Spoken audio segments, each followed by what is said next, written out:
ये है आपका चैप्टर नंबर 10 विंडोज 10, जिसका ये एक्सरसाइज है, फिल इन द ब्लैंक्स है। इस फिल इन द ब्लैंक्स को मैं आपको प्रैक्टिकल करके बताता हूँ कि कैसे ये कंप्यूटर में होता है। सबसे पहला क्वेश्चन है, dash means change the name of existing file और फोल्डर। तो सबसे पहले हम लोग समझते हैं कि what is file and what is folder. जैसा कि आपको जो है, जैसे कि पहले बताया गया है, फोल्डर जो होता है, फोल्डर एक एल्मीडा टाइप का होता है, एक रैक टाइप का होता है। फीचर्स वही हम कह सकते हैं जिसके अंदर हम लोग कोई फाइल्स को रखते हैं। ठीक है, सपोज डेट एक राइट क्लिक करके न्यू किया और ये फोल्डर है, ठीक है ना। चलो ये बन गया फोल्डर हमारा। देखो एक एग्जांपल मैं आपको दे रहा हूं कि ये क्या है, ये एक फाइल है, इसको हम लोग फोल्डर कह सकते हैं। क्यों? फोल्डर के अंदर ये हमारे डिफरेंट टाइप्स ऑफ फाइल्स है, डिफरेंट टाइप्स ऑफ फाइल है। तो ये जो फाइल्स है, ये जो पेपर है, वो किसी चीज में तो हम रखे हुए हैं ताकि इधर उधर ना हो। हाँ, और इसको हम लोग कैटेगरी वाइज हम लोग कर सकते हैं, स्टूडेंट डिटेल्स, टीचर डिटेल्स, अलग अलग चीजें से अलग अलग हम लोग एक फोल्डर बनाते हैं। ठीक है ना। तो ये फोल्डर हो गया। तो फोल्डर का नाम हम कुछ भी दे सकते हैं, बाय डिफॉल्ट रहता है न्यू फोल्डर।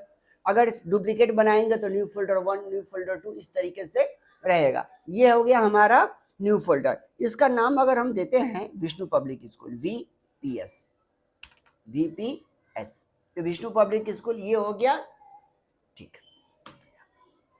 अब इसके अंदर इसको जब हम डबल क्लिक करेंगे तो ये हमारा ओपन हो गया, यहाँ पे ओपन हो गया। तो यहाँ पर हम एक नया फाइल भी बना सकते हैं, न्यू, और यहाँ पर अगर हम टेक्स्ट डॉक्यूमेंट कर दें तो यहाँ पर हमारा इसका भी नाम हम डाल देते हैं VPS। ठीक है, ये हमारा क्या है, ये हमारा टेक्स्ट है, ये हमारा टेक्स्ट है। This is sample file.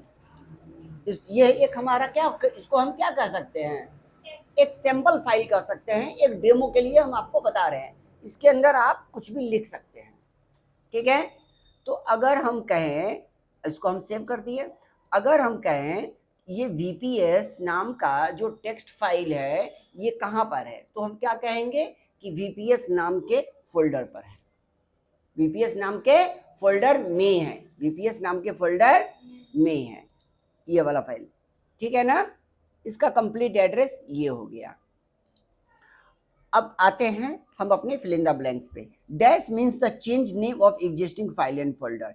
क्या होगा अगर हमको इसका रीनेम करना है, रीनेम करना है मतलब इस VPS के जगह पर हमको कोई दूसरा नाम देना है, तो क्या करेंगे, राइट क्लिक करेंगे इस फाइल के ऊपर में, राइट क्लिक करेंगे और देखो यहाँ पे रीनेम आ गया। तो आपके यहाँ पर दिया हुआ है ऑप्शन, रीनेम दिया हुआ है ना, तो रीनेम आ गया। तो अगर हम रीनेम करेंगे तो यहाँ पर अब लिखने का ऑप्शन आ गया, लिखने का ऑप्शन आ गया, तो इसको हम फुल नेम डाल देते हैं।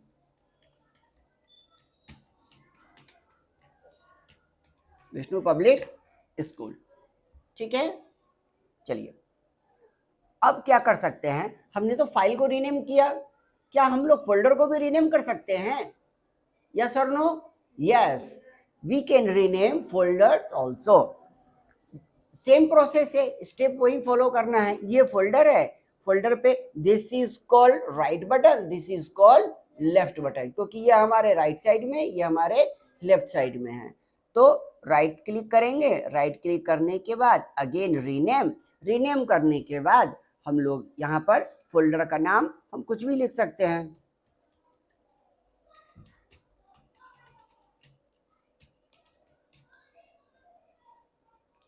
क्यों नहीं ले रहा है? A file can not contain any of the following characters. ये सारा कैरेक्टर्स क्या है ना, वो फाइल नहीं लेगा। अब देखो ले लिया। ठीक है, तो रीनेम का मतलब समझ गए, कोई नाम पहले से जो दिया गया है उसको फिर से अगर हम लोग रीनेम करते हैं तो वही हो गया चेंज द नेम। तो फर्स्ट क्वेश्चन आपका कंप्लीट। कंप्लीट हो गया। अब आते हैं सेकेंड पे, सेकेंड पे आते हैं, we can restore the file from, हम लोग फाइल को कहां से रीस्टोर कर सकते हैं?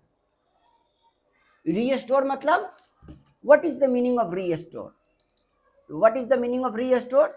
जैसे कि ये विष्णु पब्लिक स्कूल नाम का एक टेक्स्ट फाइल है, ठीक है, इसको हमने मार दिया डिलीट, राइट क्लिक करके ये मारा डिलीट, यहां से गायब, यहां से गायब हो गया, यहां पर तो नहीं है, नहीं है ना। तो अगर हमको, अगर मुझे ये लगता है कि ये वाला जो फाइल है ये गलती से हमसे डिलीट हो गया, अब क्या करें? अब क्या पूरा डेटा फिर से लिखे हैं? क्या करेंगे? Dash means change the name of existing file and folder. किसका मतलब होता है, sorry, we can restore the file from, file को हम लोग कहां से रीस्टोर कर सकते हैं? रीस्टोर मतलब जो डिलीट कर दी उसको दोबारा कहां से ला सकते हैं, ठीक है। मान लो कि ये एक डिटेल्स है, ये एक क्या है, डिटेल है, क्या नाम है, कुछ डिटेल है, बच्चों का कुछ डिटेल है, ठीक है। एक नजर में हमको ये लगा कचरा, ठीक है, बहुत सारे कचरा हम क्या कर रहे हैं, शॉर्ट कर रहे हैं, और इसको ले जाके हम डस्टबिन में डाल दिया। कहां डाल दिया? इधर पकड़ो पकड़ो, कोई बात नहीं, ये डस्टबिन है, छोड़ दो बड़ा, ये डस्टबिन है, इस डस्टबिन में इस कचरे को हमने क्या किया, डाल दिया, ठीक है। हमको ऐसा लगा कि नहीं, ये जो हमने फाइल डिलीट किया है, ये जो कचरा हमने डाला वो गलती से डल गया है, तब हम कहां से निकालेंगे? डस्टबिन से निकालेंगे ना। इसको हम लोग क्या बोलते हैं? Recycle bin. क्या बोलते हैं? Recycle bin. तब इसको इसमें से निकाल के, इसमें जूठा उठा नहीं डालता है, जो पेपर का टुकड़ा टुकड़ी है ना, जो पेपर का है, पेंसिल का है, वही सब चीज इसके अंदर हम लोग डालते हैं। ऑफिस डस्टबिन हमेशा क्लीन ही रहता है, ठीक है। इसको ले जाकर फिर हमने एज इट इज जगह पे डाल दिया। उसी तरीके से अगर हमको इस फाइल को रीस्टोर करना है तो क्या करेंगे? डिलीट किया हुआ चीज कहां जाता है? रिसाइकल बिन में। कहां जाता है? This is called recycle bin, है ना, this is called recycle bin. इस पर हम क्लिक करेंगे, ये यहां पर देखो रिसाइकल बिन ओपन हो गया, ठीक है। अब जो विष्णु पब्लिक स्कूल, इस जो फोल्डर था इसके अंदर, विष्णु पब्लिक स्कूल फोल्डर के अंदर विष्णु पब्लिक स्कूल नाम का जो टेक्स्ट फाइल था, इसको हमने यहां से डिलीट किया था, तो कहां आ गया? रिसाइकल बिन में आ गया, ठीक है। अब इस पर हम राइट क्लिक करेंगे और देखो यहां पे क्या लिखा हुआ है? रीस्टोर। अगर इसको हम रीस्टोर पे क्लिक करेंगे तो देखना जादू क्या होता है, यहां का चीज यहां आ जाएगा। तो डिलीट किया हुआ चीज जो है वो वापस आ गया। तो यहां पर क्या होगा? We can restore the file from, कहां से रीस्टोर किया हम लोगों ने? रिसाइकल बिन से। कहां से स्टोर किया? रिसाइकल बिन से स्टोर कर लिया। तो दूसरा नंबर भी आपका क्लियर हो गया, यहां तक कोई डाउट नहीं।